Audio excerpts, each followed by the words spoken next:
Welcome. Hi. Hi Hi. there. How's it going, everybody? Welcome to the Zoom Knit. Hello, Hi. Thank hello. you all for joining. Good to see you. Thanks for coming. Hello, everybody. Starting to see the faces fill in. We've got some, yeah, I see some familiar names. I see a lot of Nice. new names. I'm excited to have all. Hi, everybody. Welcome. Glad you're here. We're going to give it a minute or so for everyone to come in and get settled. Good to see you Just all. by a raise of hands, has anybody already started this pattern? Ooh, I'm curious. You can raise your hand or you can write a message in the chat to say where you're at with your sweater, if you started or thinking about it. If this is your first sweater, Yeah. this is your millionth sweater, you're just here for the vibes.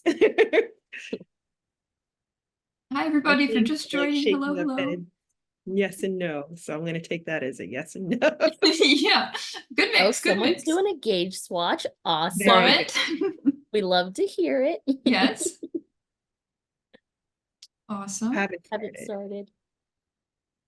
Oh, I see a quick question I can address right away. We are recording this session, and this recording will be available on YouTube in about a week or so after the Zoom in it. So you can access the recording there if you want to replay any sections or check it out again. But yeah, if you're just joining, hello, welcome. Glad you're here. Thanks for coming. I think we'll give it a couple more seconds just so everyone can get settled, get comfy, you know. Yep, All I right. see. Haven't started, but have made a few sweaters. Just started swatch. This will be my second sweater. Yes. Oh, that's Multiple awesome. swatches. This is good. Awesome. We're already off to a good start. Yes, we are. All right. I think we can go ahead and get started. So Yeah, we're going to start a little sooner than usual this time. Just for reference, we're going to keep this nice and tidy. Oh, I'm yeah. first. There we go. Yeah. Let's see, bringing all of us up here. All right. Well, we're going to let everyone continue to come in, get settled. But in the meantime, hello, everyone. Thank you so much for coming. This is our top-down circular yoke pullover Zoom and Knit. My name is Margaret, and I'm the social media and outreach coordinator at Purl Soho. And I'm really excited to be here today. I'm joined by our great co-hosts and moderators from the customer service team. We have Jaja, Gabriella, and Kat. So thank you, everybody, for being here. The moderators will be helping out in the chat if you have any questions. You'll know it's one of the moderators because their name will say Purl Soho. Yep, and we're going to be doing it a little differently this time in that we're all just kind of sharing duties a bit. So some people will be talking a little more. We're joined by Gabriella for the first time. Excited Yes. to have her talking fibers. And Kat and myself are going to be in the chat. This one, Margaret's going to talk about what this Zoom in Knit's mainly going to be focusing on, but just for reference, if you have more questions about your sweater specifically, it would be better to either email us. We have different avenues in which we can help you, but just letting you know, like if you have simple questions, you can put them in the chat and we'll answer them at the end. But if it's more complicated, it's probably better to either email us at customerservice@purlsoho.com, or we have a really nice free, completely free service called one-on-one help. You just sign it up for it online for free. Like I said, you just select an appointment and somebody from the team will meet with you over Zoom one-on-one. So we can talk there. You can send pictures, we'll figure it out. You can record it after and save it. A lot of cool options. Yeah, but today we are going to talk about everything you need to prepare to knit this sweater. So how to get started on the right foot and know all the big decisions you have to make before you start knitting the sweater. So we are going to cover construction, just how sweaters are constructed. We're going to talk about the different yarn and design choices for this sweater. We're going to talk about gauge, swatching, ease, and picking a size. And then I'm going to talk a little bit about our pattern and the resources within it. So we'll also have a Q&A session at the end. If you have any questions throughout the meantime, feel free to throw them in the chat or email us anytime. And then we'll have a Q&A session, like I mentioned, at the end, and we can talk more in a dedicated way there. But yeah, I also mentioned earlier, we're recording this Zoom in Knit for anyone who couldn't attend live or wants to replay it back. If you don't wish to be recorded, you can turn off your camera and mute yourself. No worries there.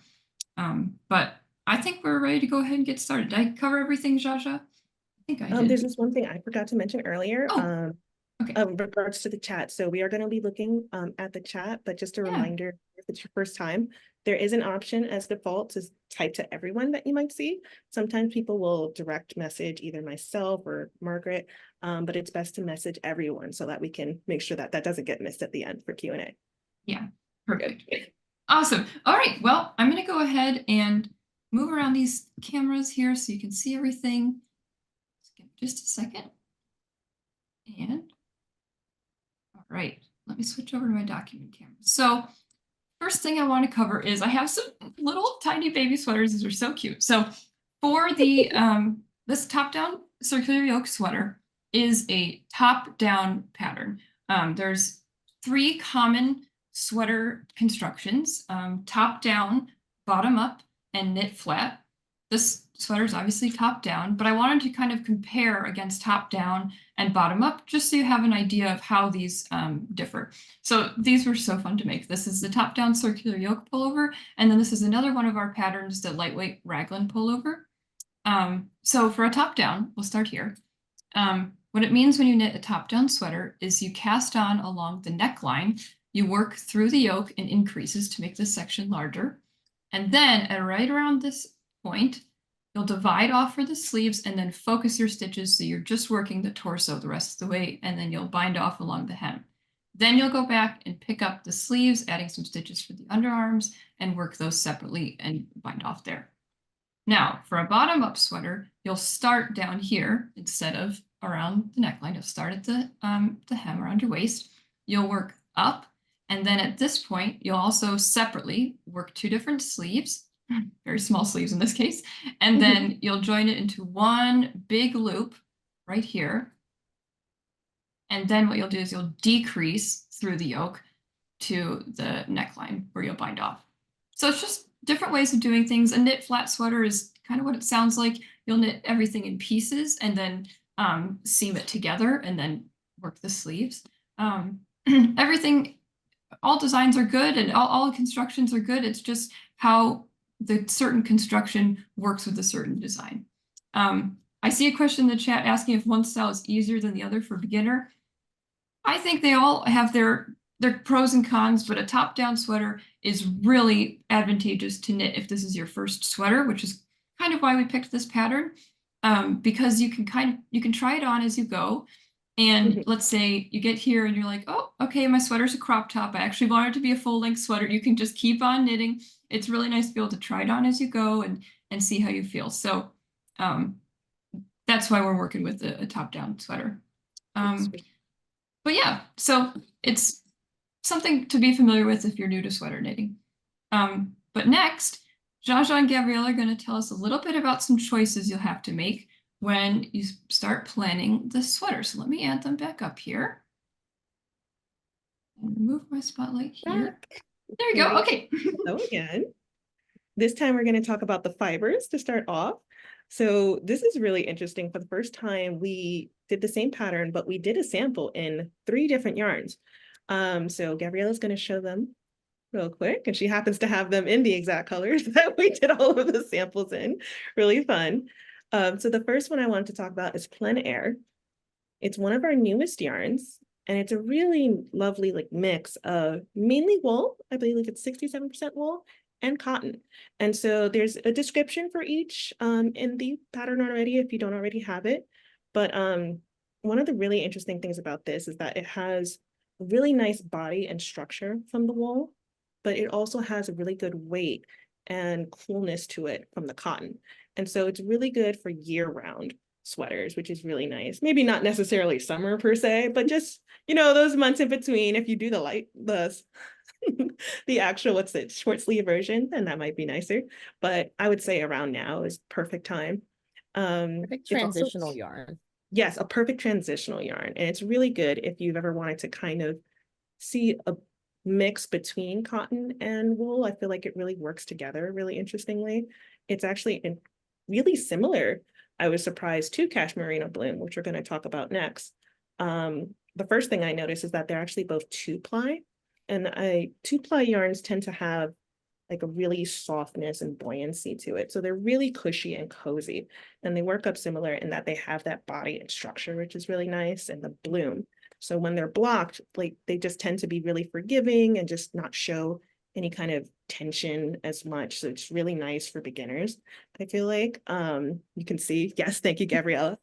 Just the way they hold up, it's just really great. But Cashmere Merino Bloom's definitely a lot warmer because it has both the cashmere and the merino. So that's top-notch, cushy, cozy, toasty weather. We love it for the winter. We love it for softness, buoyancy, like just that luxurious feeling. It's very toasty and it has the halo that's known from cashmere, where it just really blooms and has a little layer of fuzz.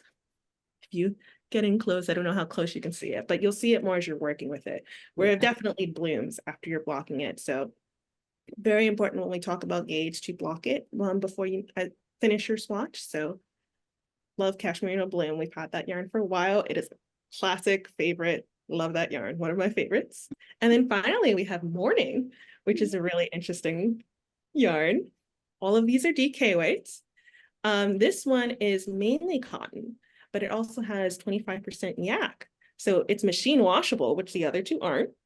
We love that. It's always great to have a machine washable yarn. Definitely more for the lighter summer months, spring. We love those. It does not have the 2-ply construction. It actually has 8 plies. So it has really good stitch definition. And it almost looks like a chainette tubular construction, but it is not. It's just really tightly twisted. So it really holds together. I would say much more forgiving than 100% cotton, easier to work with as well. This is the perfect time of the year for it. So all three are really lovely. And we're going to have Gabriella talk about the different design choices for each. So each of the different ways you can make this particular pattern. Yeah, well, Jaja already did a really good job of covering them. So I'm going to start with something that I use quite often, which is cotton yarns. I live in Texas, and so I'm constantly, I think we have like maybe 2 weeks. I like to joke out of the year that you can actually wear like a cozy sweater. And that would definitely be what you would use, your cashmere merino bloom for. But one thing to think about when you're choosing a sweater, you're going to think about how long it's maybe going to take you, and also what your occasion for your sweater is going to be. So maybe if it's your first sweater, it might take you just a little bit longer. You might be making something for maybe the holiday season or winter. So you probably would want to go with something like cashmere merino bloom, or even plein air. So this is definitely going to be your more transitional yarn. And so I would say it's probably for end of summer going into fall. Also for spring, it's perfect for spring. And these two, Morning, definitely for summer.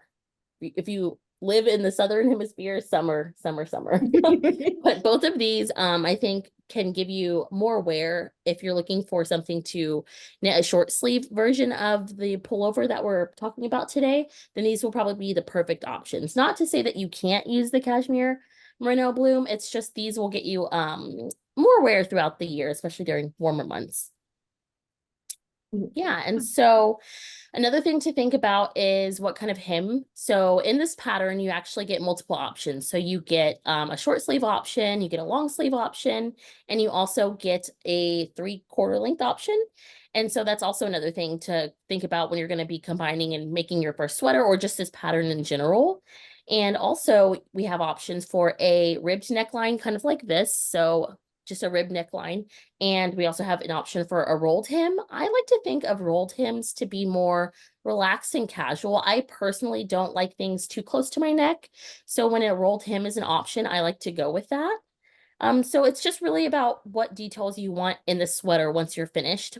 What occasion are you going to be wearing it for? Is it maybe for a lake trip? Go with Morning or plein air, So those are just some aspects to think about when you're choosing what you want your finished sweater to look like. Yeah. Thank you. Perfect. And just so people are aware, as a little heads up, these yarns are all going to be on sale this weekend. So if you haven't already picked up your yarn, or if you want some more, you can pick them up starting tomorrow and for our Memorial Day weekend sale. Yay! Yeah, it's going to be great. Okay, so you've picked your yarn, you've decided what hem you want, how long you want your sleeves to be. You kind of made your choices. So the next thing we need to talk about, I'm going to remove your spotlights, guys. Thank you. Yes, 1 second. Next thing we're going to talk about are three things that all kind of work hand in hand. So there's ease, picking a size, and gauge. So we'll start with ease. Ease describes how a garment fits. There are three types of ease. There's positive ease, zero ease, and negative ease. Positive ease means that the finished circumference of the knit item is larger than your chest circumference, which is the reference measurement we use. Most sweaters have positive ease. Think of like a sweatshirt that has positive ease, about 4 to 6 inches of positive ease. That's kind of like the norm. Zero ease is when something fits exactly to your measurements. And then negative ease is when something has to stretch to fit the measurements. So think of like a ribbed beanie that stretches to fit on your head. That has negative ease. Then you're going to use ease to help you pick a size. So the way we recommend picking a size for the sweater, and pretty much all of our sweaters, is to measure your chest circumference, or the chest circumference of the person who will wear the sweater, at the largest point. And then identify that measurement in the listings in our pattern. So we list out all this information very clearly right at the beginning of our pattern. And what you'll do is you'll kind of follow, it'll say to fit actual bust circumference of, you'll find where your measurement fits, and then you'll follow that place in the list up to find your size. So to use an example, let's say someone has a actual chest circumference of 29 inches. That's within the 28 to 30 listed first in the parentheses, or outside the parentheses in our pattern. Then you would go down right below that to finished chest circumference, which describes the finished chest circumference of the sweater.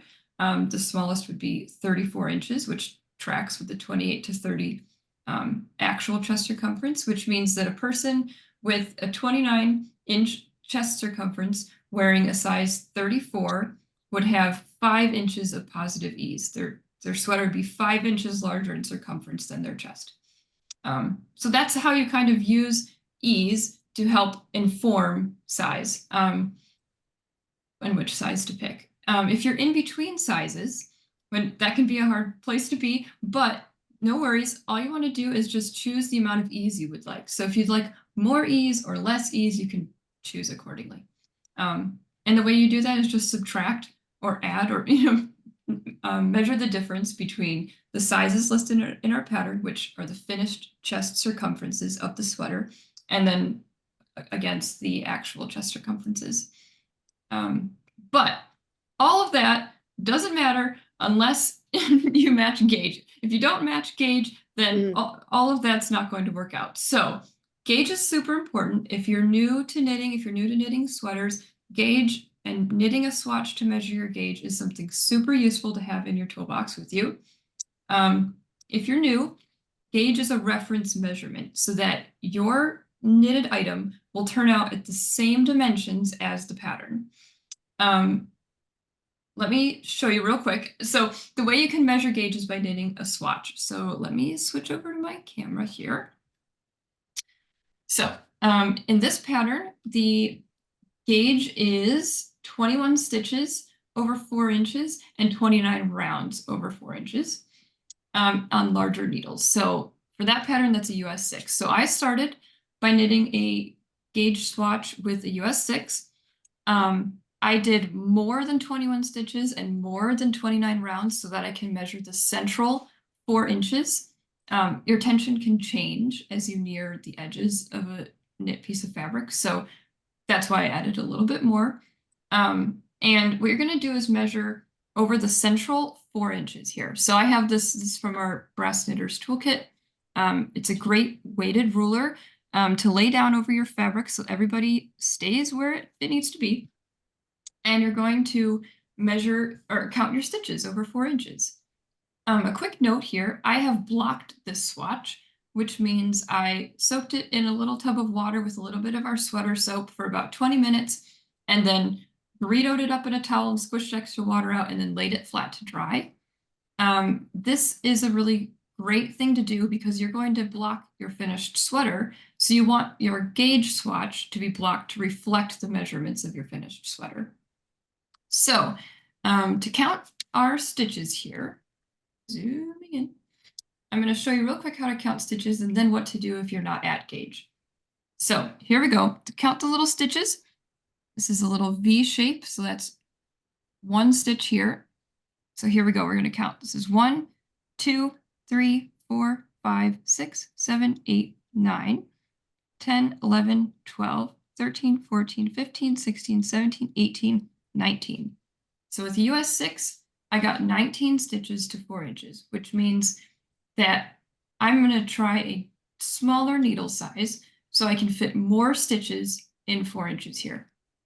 So here we go. I have my gauge swatch. This is on US 5, and you can count again.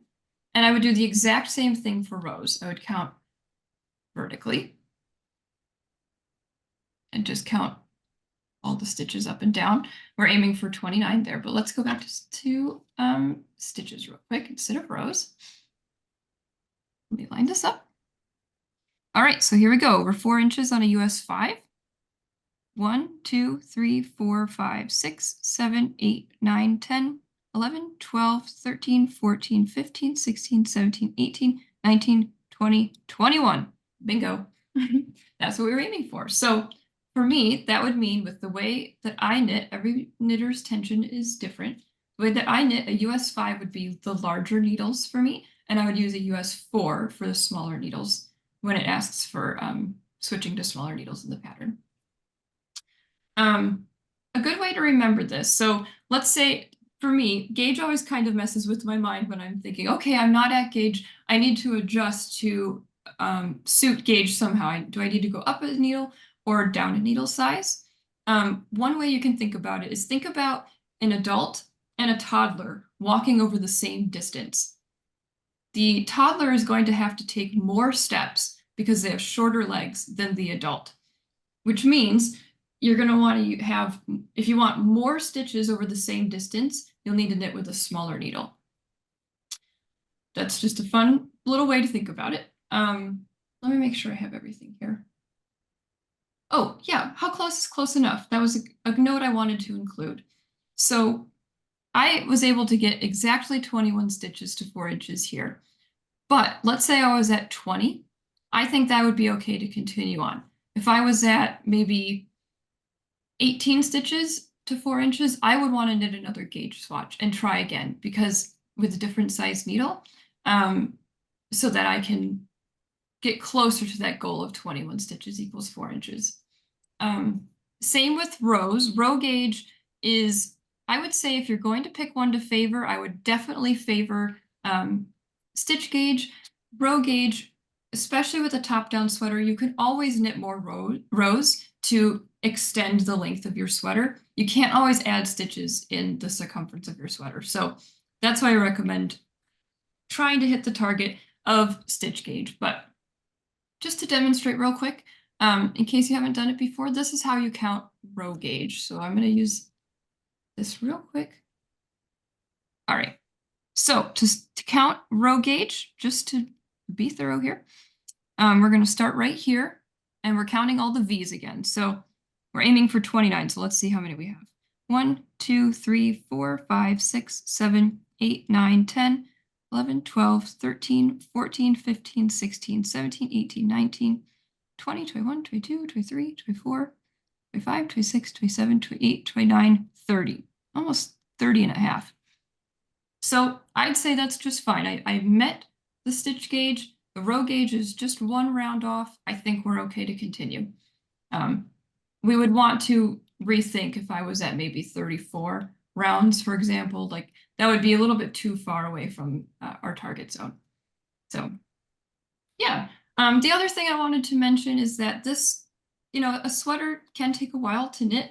It all depends on how you knit and where you knit and how much time you have to knit. But one thing I definitely recommend is measuring your gauge as you go. So, just every once in a while, checking in, laying out your sweater flat and just checking, just see, oh, okay, how's it going? Now, you'll have to remember that your sweater isn't blocked when you're measuring that gauge, but it's nice just to take a little measurement.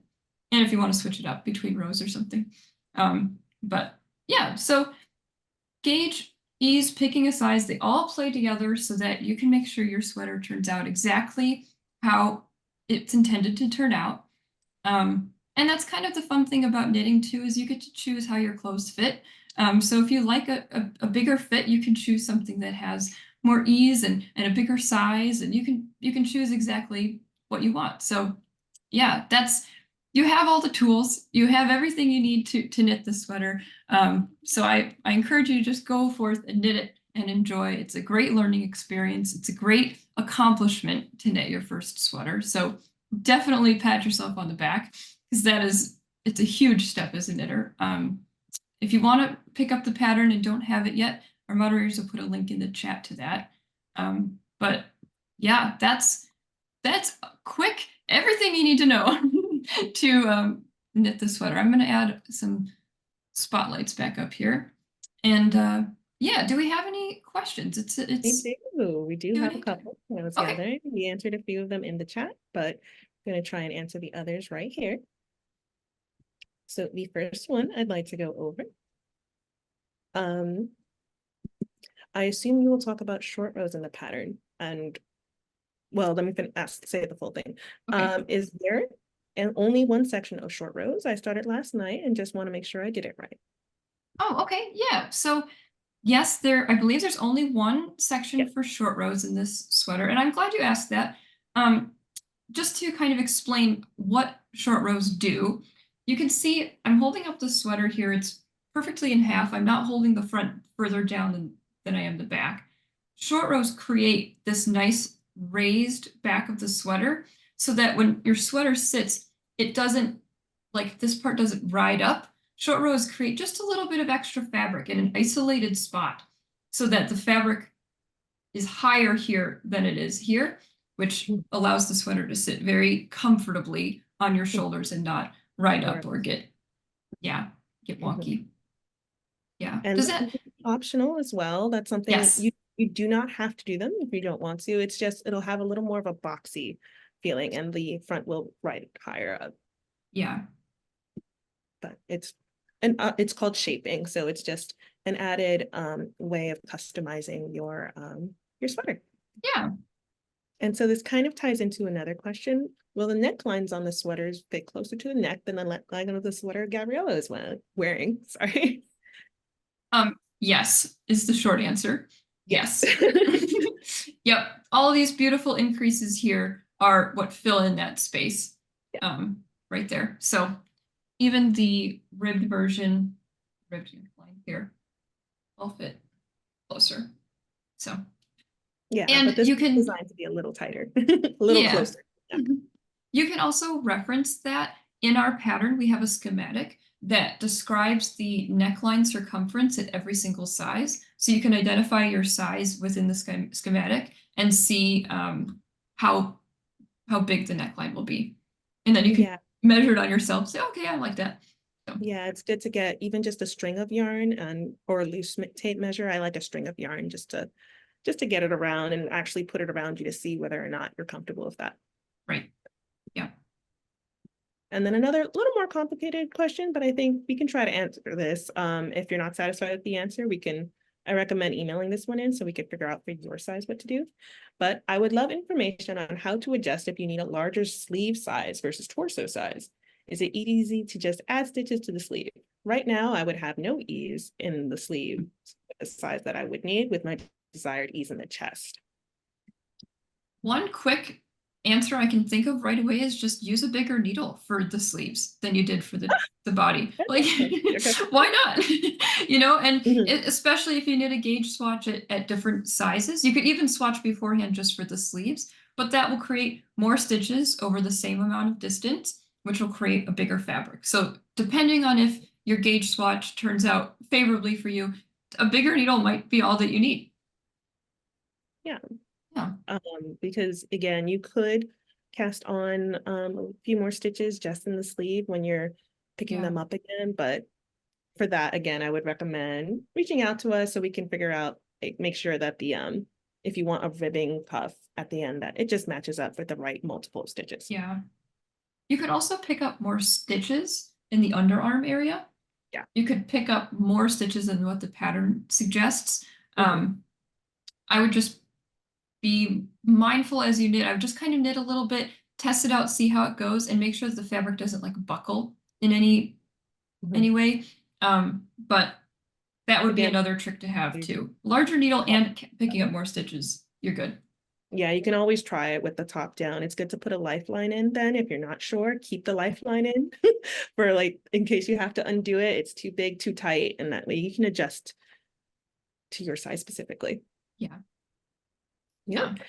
Yeah. And we just had one more that was answered in the chat already, that it was just a tutorial for the short rows, which yes, it's on the website, and it's also linked on the side of the pattern where you can Yes. find that. Which I wanted to mention that too. So I'm glad, Joanne, I'm Yes. glad you asked that. Thank you. We have tons of tutorials linked within our pattern that all are on our website. They're free. They're great tutorials. They're there anytime you need them. So we definitely recommend making use of those as you go throughout the pattern. You'll see the URLs in pink. Click on them. Go for it. And you can find the tutorial there. But if you need any more help, if you have a specific question, we're always here, customerservice@purlsoho.com. If you need an extra explanation or just curious, like we're always happy to help. And again, we have the one-on-one project help, which we put a link in the chat earlier. I believe we can put one more time. I like to, it's funny, I just think this is a personal funny thing that a good way to just easily find it is in the search bar, just type help and a little thing will just click up. Oh my goodness, I can't talk today. A little thing will pop up that just says one-on-one help. You can click on that, select the time that works for you. You'll have to go through the checkout page, but that's just so that we can actually send you a confirmation email with the link. Yeah. And I see a question coming in. Yes, this recording will be available on our YouTube channel, Purl Soho's YouTube channel, about a week from now. We just like to, put the beginning and end on it and, make sure everything's good. And then it'll be up on our YouTube channel for you to access then. And I not already see, subscribed, that lets you know when it's going to be, there will be an alert if you're subscribed to the channel. Yeah. And I see another question. When does the sale start? Starts tomorrow. Yeah. I believe it should be online just by midnight tonight. Yeah. At the latest. So is one-on-one best to use if having a problem understanding a part of the pattern? I recommend emailing us first. Usually we're able to answer most questions over email, and if it's something that needs to be demonstrated, then we'll suggest the one-on-one help next so we can show you over video. Yes. All right. Oh, answer the chat. That's something, if you email us, I believe we might be able to get you the transcript. I know that YouTube has closed captions. So that might be helpful as well. Yeah. We we link to all the tutorials that we mentioned once it goes up on YouTube. So there will be links for that. All the resources will be in the description box for that. And yes, midnight Eastern time. Yeah. Oh, I see one more question. Okay. Yes, that's okay. Yeah, we have another. Bring it on. We love it. Can you talk a bit about how the neck increases are made in the sweater? Yes. Yeah. So I will use this one to demonstrate, but you start with the initial increases right around here, the first ring, or first circle, top-down circular yoke, which that is you knit one stitch regularly, then you knit the next stitch in the front and the back, which creates, instead of 2 stitches, you'll have 3 total stitches over those 2 stitches. So knit one, knit front and back, knit one, knit front and back. Then in the next round, you'll do that, but you'll knit 2 regularly, then knit front and back. So it'll be knit 2, knit front and back, knit 2, knit front and back. Then you just keep going, knit 3, knit front and back, knit 4, knit front and back, knit 5, front and back. And then I think after that, that's all the increases, depending on your size. And then you'll be able to just knit straight without any more increases until you get to the part where you divide for the sleeves. And if you haven't done a knit front and back before, it might look a little strange to you, but it will look almost like a little V and then a little purl bump, because essentially it kind of looks like a purl bump on the front. But that's totally normal and kind of ornamental and on purpose for this pattern. So it kind of gives it a nice little, almost eggshell circle. Yeah.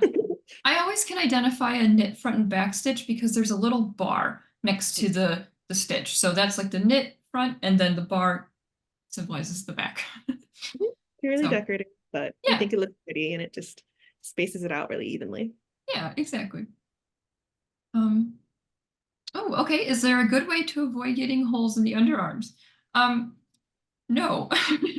But There are ways. there are ways to fix those. The best way I found to fix the holes in the underarms, because they're just going to be there. It's just what we get to do as knitters to clean it up. So I recommend turning the garment inside out and then using your tapestry needle with some yarn and kind of picking up stitches in a circle around the underarm hole, and then you pull it taut, just lightly, and that kind of just cinches. It's like a cinch, cinch sack, right? Just cinches it right together, and that it closes it up, and then you can kind of mosey your little darning needle over to the other side and do the same thing over there, cinch it, and then weave in your end, and you're good. Another thing I've seen to help reinforce it is to basically use duplicate stitch over those stitches. And that's a really nice way of just kind of adding an extra layer on top of the holes, just to like keep it really denser around that area. Yeah. And we do have a tutorial for duplicate stitch, but I don't know if we have that right away.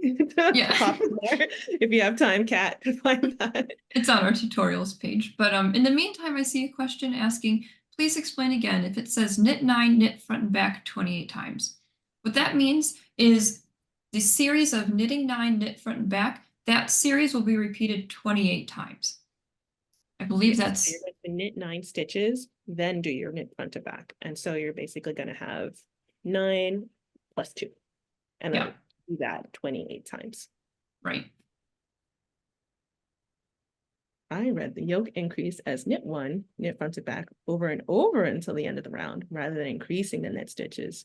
Ah, so yes, that's incorrect then. So yeah, Oh, go ahead, Judge. I didn't mean to interrupt you.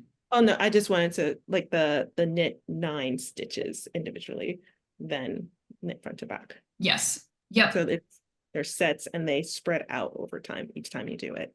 Yeah. I will say we do have a tutorial for reading a knitting pattern, which may be really helpful to understand how things are indicated in parentheses throughout the pattern. The easiest way I can describe it quickly is that you identify which number your size is throughout the parentheses. Like, let's say I'm knitting the 3rd size inside the first set of parentheses. I will use the instructions for the 3rd size inside of the first set of parentheses throughout the entire pattern. To identify what the steps are for my size. And then, okay, I see another question. I love it, guys. Can you explain a bit about division for sleeves? Yes.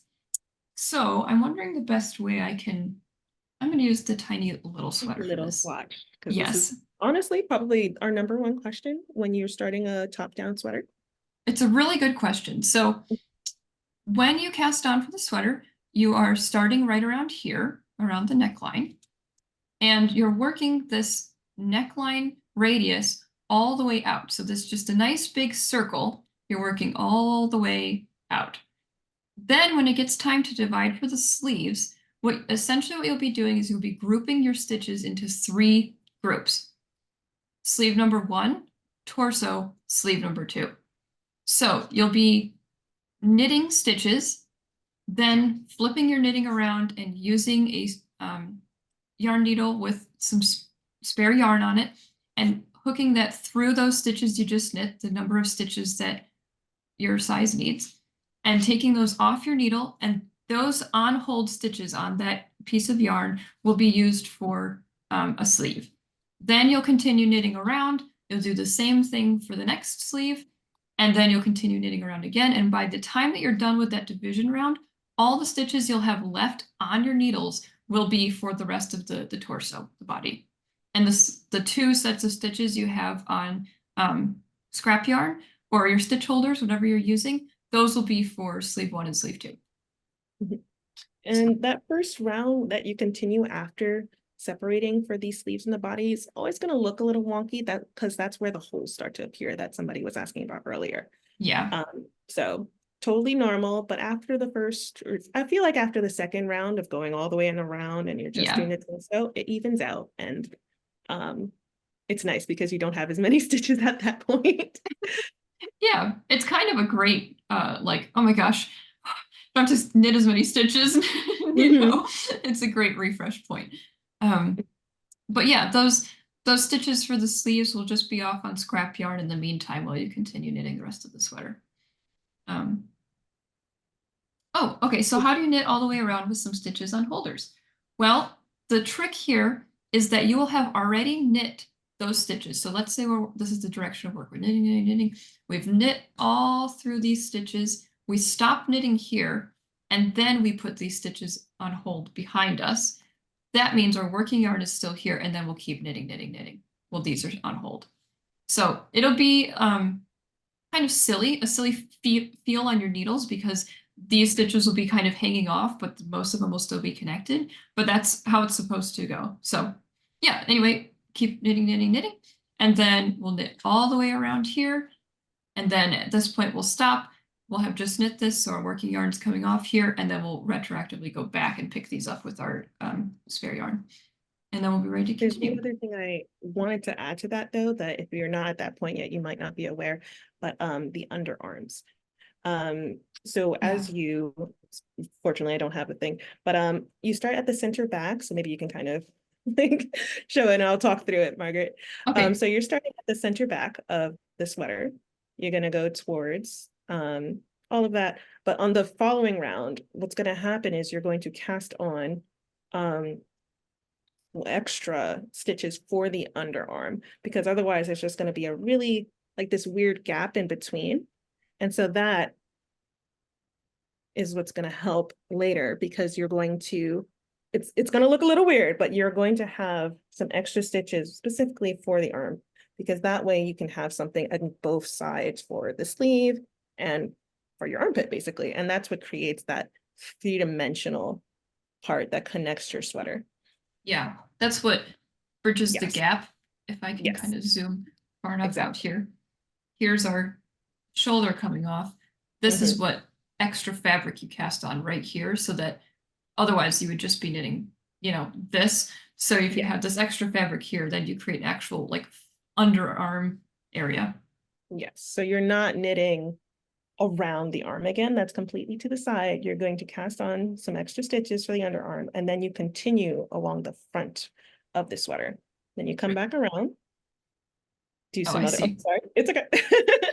You're gonna continue over the front of the sweater until you get to the other sleeve. And then you will cast on stitches again for the underarm and finish around the center back again. Yeah. Yeah. But that's the difference. Yeah. All right. It's one of those, once it doesn't make sense until you try it. But once you try it, it's like, oh, everything will be in the right place, and you just trust the process. I always suggest just reading the instruction. Okay, I've got it in my head. Okay, reading it, just slowly going through it, and just kind of, you know, let's just figure it out as we go. It's not as scary once you do it. You just gotta trust yourself. You can do it. We've done a number of one-on-ones, I can say. If we're just dividing sleeves, and most of the time people have it set up and they're just afraid to keep going. And then once they do it, just, oh, that was it. And that they can breathe easy. Yes. The rest is simple. It's a true light bulb moment. Yeah. Well, I think that's everything. This was a lot of fun. It's so many great tools and things to learn. So I hope you guys found something helpful or useful from this. We're going to get this video up on YouTube very soon, so you can reference it again. But in the meantime, if you want to browse other people's sweaters or post your own on Instagram, you can use the hashtag Purl Soho Top-Down Circular Yoke Pullover and get inspired. There's a lot of cool things going on Instagram, so encourage you to check it out. Yeah. Lots of fun. Thank you guys. Oh, I'm sorry. I know people, not everyone's Thank you, going to see the recording, but there are nice things in the chat. We love the chat. Thank you. Thank you for coming. That's so sweet. Awesome. All right. Well, thank you all so much for knitting and chatting with us today. Hope you have a great long weekend and happy knitting. Yes, happy knitting. Bye. Bye, everybody.